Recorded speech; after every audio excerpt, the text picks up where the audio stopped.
અનુભવ હશે તમારા પરિવારનો હશે, મારી પાસે આખા દેશનો અનુભવ છે, પણ મારા બોલવાથી તમને નહીં સમજાય જેટલું તમારા લોકલ લોકો બોલશે ને સમજાશે.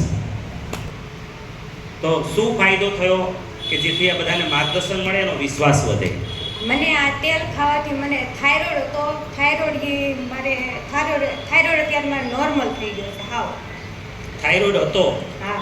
દવા લેતા હતા? મેં મવાની તમામ ડોક્ટરની દવા લીધેલી છે. રિપોર્ટ અત્યારે મને પાસે બધા છે. અત્યારે નથી. દવા નથી લેતા હવે? નહીં. થાઇરોઇડ નોર્મલ થઈ ગયું? હા. અચ્છા, હવે જો સમજદાર લોકોને સવાલ છે, તમને એટલી તો ખબર છે ને કે થાઇરોઇડનું સોલ્યુશન છે જ નહીં એલોપેથીમાં. તમારે ડોક્ટરે કીધું હશે આ? હા. એવું તો કાઈ નહોતું.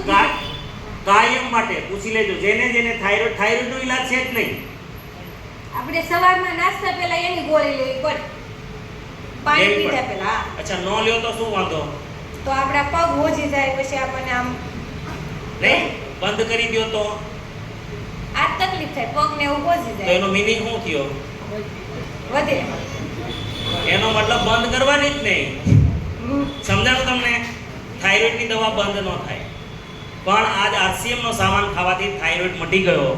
આના માટે તાલી ન હોય તો હવે તો ખ્યાલ આવવો જોઈએ ને, ઇન શોર્ટ, કે આરસીએમ જે પૈસા વધ્યા એમાંથી પહેલું કામ દુનિયાની નંબર 1 પ્રોડક્ટ બનાવવાનું કામ કર્યું. હેલો, આયા જે બજારની વસ્તુ પહેલા આવતી જ હતી ને તમારા ઘરમાં, એને થાઇરોઇડ આપ્યો, હરિયાવરમાં આવ્યો, બજારમાંથી આવ્યો. ક્યાંથી આવ્યો? બજારની પ્રોડક્ટમાંથી આવ્યો. ક્યાંથી આવ્યો? બજારમાંથી પ્રોડક્ટમાંથી આવ્યો. સમજાણો? હવે જેને આપણને લૂંટ્યા, જે જાહેરાતે લૂંટ્યા, જે વચ્ચેવાળાએ લૂંટ્યા, આપણા પૈસે આપણને જે કર્યા, આપણી અડધી કમાણી ખાધી અને આપીને શું ગયા? થાઇરોઇડ. અને તોય પ્રેમ આપણને એનો જ, હજી મોહ નો છૂટે ને એનો.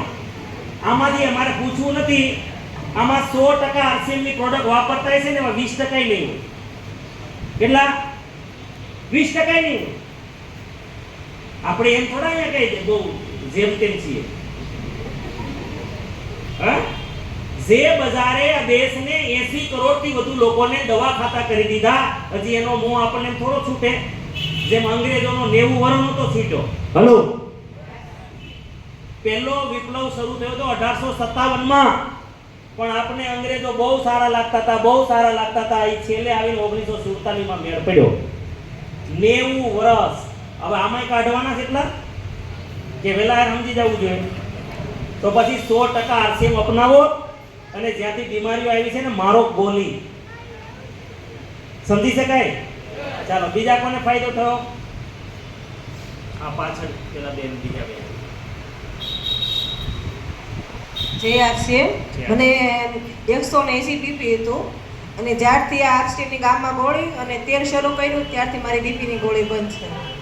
1 વર્ષ થા. એટલે રેગ્યુલર લેતા હતા? હા, રેગ્યુલર લેતી હતી. અચ્છા, હવે 1 વર્ષ થા બંધ છે ગોળી બીપીની મારે. બિલકુલ બંધ? હા, બંધ. નોર્મલ આવે છે? હા, 120 આવે છે અત્યારે.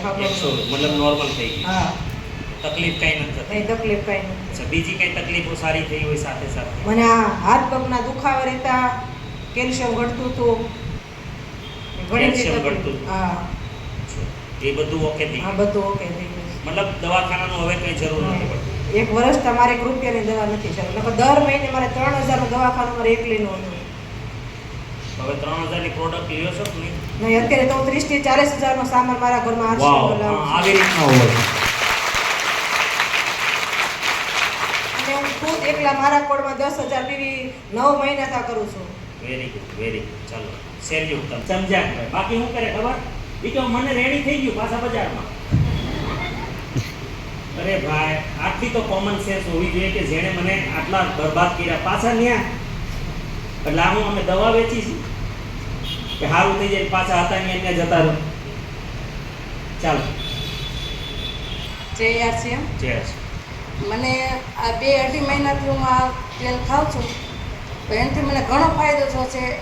અમે 8-9 વર્ષથી મારું દવાખાનું ચાલુ હતું. મને પેરાલિસિસની, મારા મગજમાં 3 નંબરની નસ આવે બ્લોક હતી, પછી ગેસ એસિડિટી એ બધી તકલીફ હતી. તો આ 2-2.5 મહિનાથી આ તેલ ખાઉં છું ને મારા ઘરમાં એક પણ ગોળી નથી દુખાવાની. તો પહેલા દવા લેતા હતા? હા, 8-9 વર્ષથી દવા ચાલુ હતી. 8-9 વર્ષથી. અત્યારે બિલકુલ દવામાં બિલકુલ નહીં, એક પણ કેટલા ગોળી નહીં. સમયમાં ફાયદો થઈ ગયો બેન? 1.5-2 મહિના. 1.5-2 મહિના. હા, એટલે રિપોર્ટ કરાવ્યા કે તમે જાતે બંધ કરી દીધું બધું?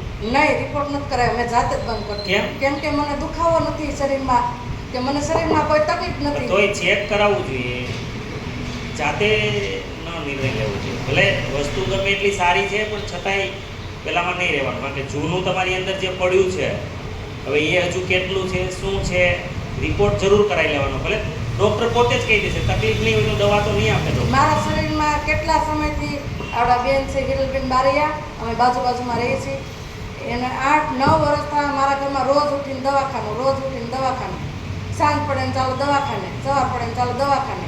પણ 1.5-2 મહિનાથી મારા ઘરમાં પણ દુખાવાની ગોળી નહીં કે દવાખાનું નહીં.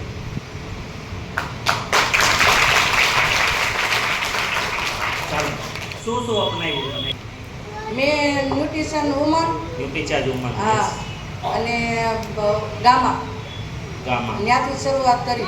રસોડાનો સામાન બદલાયો કે હજુ? રસોડાનો સામાન દક્ષાબેન જોડિયા છે, એ અમારા ઘરે આવ્યા કે સોનલબેન તમે આ તેલનો ઉપયોગ કરો, તમારા શરીરમાં ઘણો ફાયદો થશે. તેલ બદલી કાઢ્યું. હા, પછી બીજા મસાલા? મેં તેલથી શરૂઆત કરી, હવે આગળ બધી વસ્તુ. આપ હવે મોહ છોડી દીધો, જેણે આટલા બરબાદ કર્યા આપણને, આટલા બીમાર કર્યા, તો હવે એનો મોહ નહીં રાખવાનો. એટલું તો ડિસિઝન લેવું જોઈએ આપણે, હે ને? જેમ બેને કેમ કહ્યું કે મારા ઘરમાં બધું જ આ છે, બરાબર? બસ આટલું જ, એક સામાન્ય વિવેક, એમાં બહુ કંઈ જરૂર નથી વિચારવાની. જે ખાધું એનાથી બીમારીઓ આવી, આટલા વર્ષો સુધી બીમારીઓ રહી, અને જો ખાલી 1.5-2 મહિનામાં આ સામાને મારી બીમારીઓ ખતમ કરી દીધી તો અમારે વિચારવાનું શું કામ? હવે હું ઝેર ખરીદું શું કામ? ઉલટાનું ખરીદવું ન જોઈએ, અને જેટલાને તમે ઓળખો છો ને એને બજારનું ખાવાય ના દેવું જોઈએ.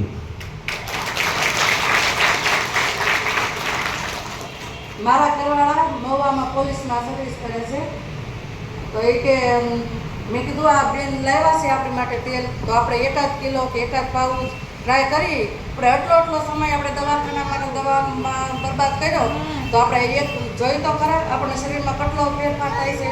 તો એને પણ આ પગના ગોઠણ, પછી પીંડી એવું બધું દુખતું, એને તે ફાયદો છે અને મને ફાયદો છે. થેન્ક યુ એમ RCM. વાવ.